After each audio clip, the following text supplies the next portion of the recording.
Bonjour à tous et bienvenue chez Geektrend. La concurrence est particulièrement rude sur le marché des télézooms 70-300 amateurs et c'est pour cela que Tamron a décidé pour la première fois de lancer une motorisation ultrasonique et silencieuse USD. La réputation de Tamron en tant qu'opticien est sérieuse et ce n'est pas ce zoom qui semble faire défaut.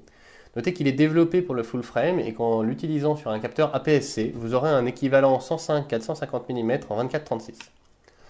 Ce zoom est construit en 12 groupes de 17 éléments et pèse 765 grammes, ce qui ajoute à la bonne impression de l'ensemble. La bague de zoom est fluide et précise, quoique massive.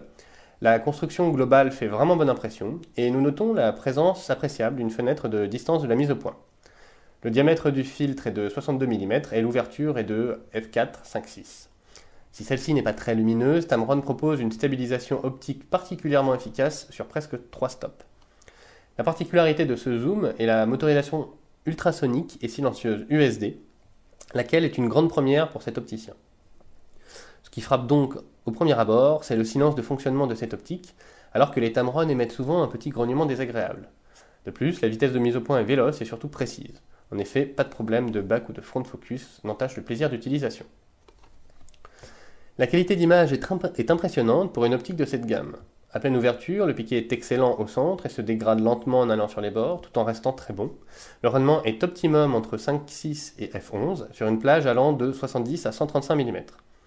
À 200 mm, on note une légère baisse de piqué, ce qui se compense en fermant le diaph à f8, et c'est à la focale la plus extrême que la résolution baisse sensiblement. Néanmoins, entre 5.6 et f11, les résultats restent corrects et permettent de belles sorties à 4 sans problème. En tout cas, les résultats sont supérieurs à la concurrence Sigma et Canon, et seul le Nikkor arrive à tenir tête au Tamron. Un très beau score donc, d'autant plus que les défauts optiques sont maîtrisés. Le vignettage ne fait son apparition de façon sensible qu'à la focale la plus extrême et à grande ouverture, mais se résorbe dès que l'on ferme le diaph. On note la présence d'aberrations chromatiques un peu gênantes entre 70 et 200 mm, mais elles sont plutôt concentrées sur les bords. Enfin, la distorsion est particulièrement maîtrisée et c'est seulement sur full frame qu'elle grimpe à 2% au focal intermédiaire, tout en étant bien sûr régulière, donc parfaitement corrigeable.